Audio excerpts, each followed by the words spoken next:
Broadcasting live from the Business RadioX studios in Atlanta, Georgia, it's time for Association Leadership Radio. Now, here's your host. Lee Cantor here, another episode of Association Leadership Radio, and this is going to be a fun one. Today on the show, we have Brion Nazzaro with the Association of Certified Commercial Cannabis Experts. Welcome, Brion. Hi, Lee. Happy to be here. Thanks. Well, I'm excited to learn what you're up to. Before we get started, can you tell us a little bit about the Association of Certified Commercial Cannabis Experts? How are you serving folks?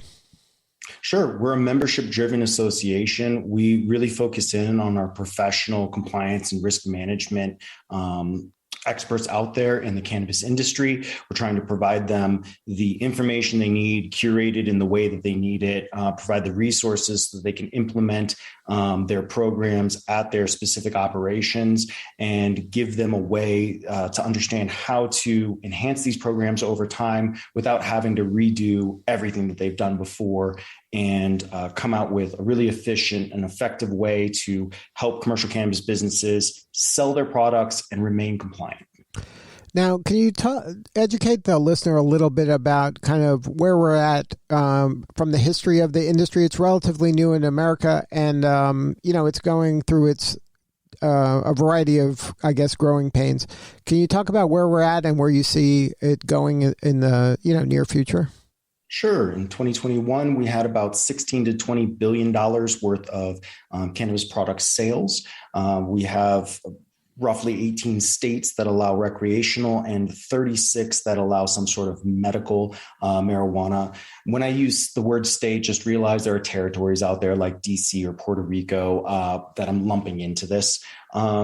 And it's really started to go across the nation. I mean, we're also seeing it internationally. Obviously, Canada to the north has done a lot of work to make it federally legal. You have a lot of medicinal use over in Europe, specifically in Germany, and a lot of production around the rest of the world as people are starting to see the global market for cannabis and the real consumer demand for this in the markets that it's legal in. It has had a checkered past. I mean, it kind of reminds me of what I thought of as prohibition of alcohol before, where it was still going on. It was still pretty strong in the culture. And when prohibition ended, you had a lot of people trying to figure out how to make their way in the licensed market. And you really had a lot more controls going on. I remember back in history class where they were like, yeah, there was gin blindness and moonshine was hurting people. Well, that's the reason to go into a regulated market is there are government officials that are trying to make sure that the safety and the soundness of the market is maintained so that consumers can rely on the products that they're about to buy. So we've had a lot of improvements in the overall industry. We've had a lot of improvements in how culturally the consumers are looking at the cannabis product and realizing that even if that's not a choice that they want to make, there are medicinal applications, there are recreational applications, and really it's just allowing people that want to have access to this cannabis product can find a safe and sound market that can serve that need. Now, is prohibition, is that a fair kind of a data point to use as the path that it went on, as the path that cannabis is going to go on? Like when prohibition ended and people can buy alcohol, did they have the same kind of banking issues and financial challenges that the cannabis companies are struggling with? I think that's a interesting issue. I doubt it because anti-money laundering is the main regulation that really keeps banks and financial institutions from serving this business. That's really an 80s construct. And so prohibition was before that. I imagine there were some questions and some stigmas, but it probably wasn't coming from the same angles that it's coming from today. Really what what we've seen is that the government looks at certain entity types like financial institutions as gatekeepers to the overall financial services market. And the obligation when you get a charter or a license to operate in financial services is to make sure that illicit activity doesn't run through there. You can't help organized crime, essentially, right? And so that's really what's causing the banking issue. Now, I'm sure there was probably a lot of other issues, like I'm sure there were seizures. I'm sure there was other things where, once something becomes legal, it doesn't mean that everybody got the message that day. I imagine law enforcement did take legitimate seizures of alcohol. I'm hypothesizing at this point, but it would seem to make sense because it's hard to tell everybody, okay, this thing that was illegal, here's how it can be legal, but there are still many ways that it would be illegal. And it's very confusing for those that are enforcing the laws. And I think that's where a lot of crossover is happening today as it would have been in the past. And isn't this where kind of the value of your organization really comes to the fore, is that somebody has to stay on top of this because it's a moving target. It's changing, it seems like, on a regular basis, and somebody has to kind of be somebody who understands this and the ins and outs and the risks and the opportunities. Somebody has to kind of watch the back of the people that are doing the work kind of in the local markets.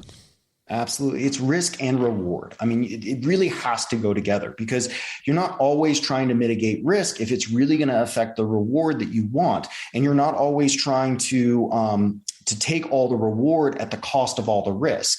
And so the way that I would push this out further is you've got a great point that things are changing. And that's what you want from compliance and risk people. You don't want us just beating the same issue over and over again because essentially it's diminishing returns. At some point, that issue is probably as mitigated as it needs to be. It's as efficiently and effectively managed by the business. Start looking at the other things that hurt the safety and soundness of the licensed cannabis market or the risks that are likely to put your business at risk, and focus on those because that will drive value into the business. Compliance and risk don't survive if the business doesn't survive. So you want these qualified risk and compliance people to understand how to balance business objectives with risk mitigation and reward, or you're going to get a one-sided outcome. Now, some of the challenges that not only are you dealing with kind of the local issues, but you also have federal issues that it's just difficult to get a clear understanding of where anybody stands at any given moment. Yep. There's all sorts of issues. And look, in highly regulated industries, that's what they really mean. It's so easy to cross the line and have non-compliance or misconduct as essentially a legal activity that happens because the business is so highly regulated and the outputs are so highly regulated. A mistake can actually cause you larger issues than less regulated industries. And so within this, what you're really trying to find is somebody that can help the management committee and the investors and the regulators understand that the business has an intent to comply, because that's the first step. When you're really looking at compliance and risk mitigation, I would say almost all owners and investors want to know, well, how did you reduce my criminal exposure? I wouldn't like to go to jail. And that does happen occasionally in highly regulated industries because that's how they keep the industries in line, is criminal and civil and administrative exposures. And so you really want this qualified person that, yes, understands the risks, but truly understands those drivers of criminal, civil, administrative, and reputational exposure so that no matter what the risk is, they can manage those aspects for you and tell you confidently why either it's mitigated to a certain level or eliminated so that you can go focus in on your business objectives, grow your business, have that better product, really compete in the market that you joined. You didn't join a compliance and risk market, you joined a cannabis products market. That's probably where you want to compete. Right. And nobody, I would think that when they signed up for this, they weren't saying, hey, let's figure out ways to beat the system. They were just trying to take advantage of an opportunity, and they want to play by the rules. It's just that it just gets, to me, it's very confusing, and there's a lot of inadvertent mistakes that could be really painful. And that's the problem. They're not necessarily inadvertent, but they're also not meaning to be illegal. Look, there's a lot of energy as an entrepreneur. I mean, every day you have to put your mind towards something. And when you have an exciting avenue, it's hard to see all the other things around you, which is why you're supposed to have this group of trusted advisors.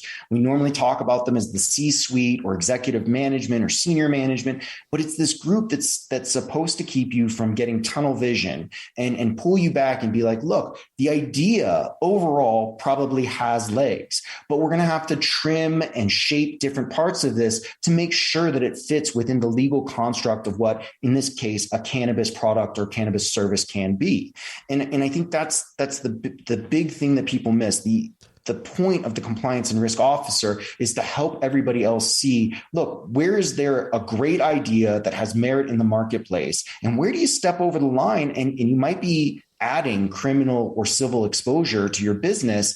And that can actually destroy a lot of value in all the other things that you've done. This one product or this one service brings down the rest of your business. Was it really worth doing that? And that's where you need that trusted advisor to come back and say, look, you can see why this might be across the line. And here are the options that we might have to bring it back inside the bounds. Right. And constraints and parameters are part of every business. I mean, everybody has to deal with it to some extent. Obviously, there's the cannabis industry has its own unique challenges, but there's always constraints. No one can do anything they want to do just because they want to do it. So, I mean, that's just part of being an entrepreneur. Now, for you, in this organization, what are some of the challenges you have of elevating these issues to the fore and getting people to become members and support the work that you're doing? A lot of it comes around what the cannabis industry really is to the overall environment of business. We don't normally get highly regulated industries that enter the market and in their 10th year are generating $20 billion of revenue. I mean, that's just huge numbers to put up on the board. And we haven't had a lot of new entries to highly regulated. And the problem with that is that it goes back to that first problem we were talking about, banking, right? Banking expects that highly regulated industries have a risk-based approach, that they've matured these processes and can show how they're managing their risk so that they don't put the financial services at risk. But that's because most highly regulated industries have been around for 30 plus years. They've had time to mature this. Companies that are just coming online today or just been around for 3 years or 5 years or didn't know the expectations 10 years ago, you just can't hold them to the same level. You're expecting for these companies to mature over time, but that is a hard story to tell to executive management, to tell to regulators, to tell to a lot of third parties as you're serving this emerging industry that, hey, we're not going to have the same controls as arms dealers, as oil and gas, as pharmaceuticals, food manufacturing, as go down the list, because we just haven't had the time. But the nice thing is it won't take us 30 years to get there because we do know how to identify the best practices in risk management that go across industries. We do know what the risk management frameworks are for these other highly regulated, critical business relationships that are needed in cannabis. And so we can start talking to them and saying, okay, well, here's the plan. Here's how we prioritize it. And here's how that, we've at least reduced our criminal exposure or eliminated it to the point that's reasonable. And here's how we're working on our civil exposure. And here's how you can trust that if we find something non-compliant or illicit, we're not shoving it under the mat. We're going to deal with it, and we're going to deal with it in a way that is recognized by the government.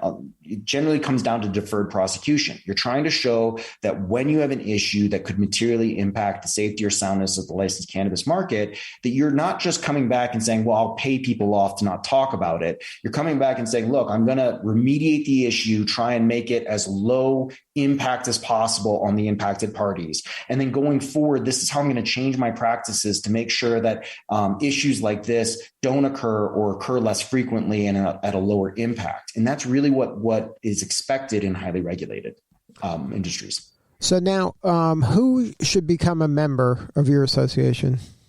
Right. We mainly focus in on compliance and risk professionals. So from the entry level all the way up to the board level, the lead risk or compliance director at a company. That said, we still work with the overall entities through alliance memberships. So we focus in on the individual members for risk and compliance specific.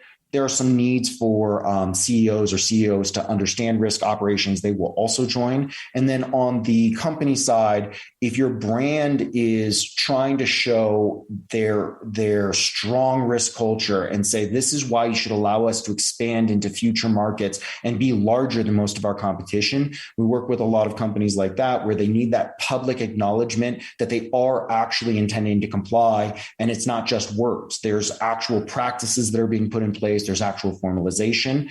And then that third category is the vendors and regulators, those involved in risk and compliance management in the commercial cannabis industry, but not plant touching. They also need to understand what are the risks that we should expect operators to manage? What are the risks most likely to affect these businesses? What are the best practices that we should look for in place at these operators so that we don't have ridiculous requests like give us everything about you and we want a picture of you on your honeymoon because we need to know you're married to whoever you're married to. I mean, it gets really hard out there when everybody's trying to make up what the risks are that you're exposed to and then figure out what they could ask for. You want somebody to help guide you and say, look, these are kind of the standard documentations. If you have a risk that you're otherwise trying to manage, sure, you might need to do something unique, but you should ask yourself, is that really a risk that is going to emanate from your commercial cannabis business clients, customers? Now, those are the people that should join. When they do join, what are some of the benefits of the membership? Obviously, they're getting a lot of thought leadership. They're getting a lot of interacting with other people kind of fighting the same fight, but are there some specific benefits of becoming a member? Yeah, it's about having the right tool chest, and risk and compliance fight with their mind. You wouldn't want a carpenter to go out there, a professional carpenter, and show up without a toolbox. You don't want them screwing in screws with their fingers. It's the same thing for compliance and risk professionals. They need these tools. So policies, procedures, practices, ways to conceptualize what the risks are so they can explain it to others. And the value of an association is we curate the information that comes across, and we also make it so that our resources and our tools can interact with each other and build on top of each other so that your compliance and risk person is really focusing in on managing the risk specific to your business, not trying to find the information that they're looking for just through Google or, go get a policy out of pharmaceutical and try and adopt it to their business. We've done a lot of that legwork for them so that it integrates well and that there's a way that they can demonstrate the efficiency and effectiveness of the risk management practices and also show that if non-compliance or misconduct happens, that there's a reasonable way that the business was trying to manage this. And that is part of the defense. When you get in trouble, it really comes down to fines and penalties. You're almost always going to get the fine because something went wrong, but the penalty can be mitigated pretty materially, because if you've already done everything that the government's expecting you to do, then why should they penalize you further than just saying, yeah, you did do the bad thing, here's the fine? There's no reason to go further to that penalty phase. So really just setting it up so that this professional has the tools that they need, the tools work together, it becomes efficient and effective, and it actually has that outcome that they're looking for should something go wrong. Now, is part of your offering some sort of certification where people become certified in this specialty? Absolutely. So part of any deferred prosecution standard that we're aware of around the world is that, especially in compliance and risk, the business can't just say, we intend not to break the law. Every business would say that if that was the defense. What you have to show is that you had a reasonably qualified person who managed this aspect of the business desire from a day-to-day perspective. Most of these deferred prosecution standards call out for this qualification, but they don't say what it is. And so you can show it through a few different ways. You might have history or experience. You might be able to lean on maybe your accounting, auditing background or your legal background. But But risk management and compliance is open to all. There's not a specific standard for it. So if you're coming from a different educational background or a different history, then what you need to be able to show is that you understand what this industry is, what the risks are specific to the commercial cannabis industry, and what the risks are specific to your business. And you have to show that you had a reasonable concept and methodology to bring this all together so that if something goes wrong, people could look at it and say, there was actually a lot of good things that this business was doing. They fixed, 8 to 10 things that could have been bigger risks in the future, and they just hadn't had time to prioritize this risk yet. They're on the right track. We can rely on them to understand how to manage this in the future because this person is qualified to lead the company and be that trusted advisor amongst executive management to manage the risk. And that's what the qualification of the certification is really about, is you have to be able to demonstrate that you weren't just somebody, but you're the right somebody to help the company understand what they need to manage. Now, if somebody wants to learn more or get involved with the association, is there a website? There is ACE.org. It's ACCCE.org. So 3 C's. And we have a lot of our information up there. Please feel free to contact us through any of the web forms or reach out to myself at Brion, Brion, at ace.org. Good stuff. Well, Brion, congratulations on all the success. You're doing important work and we appreciate you. Thank you. All right. This is Lee Cantor. We'll see you all next time on Association Leadership Radio.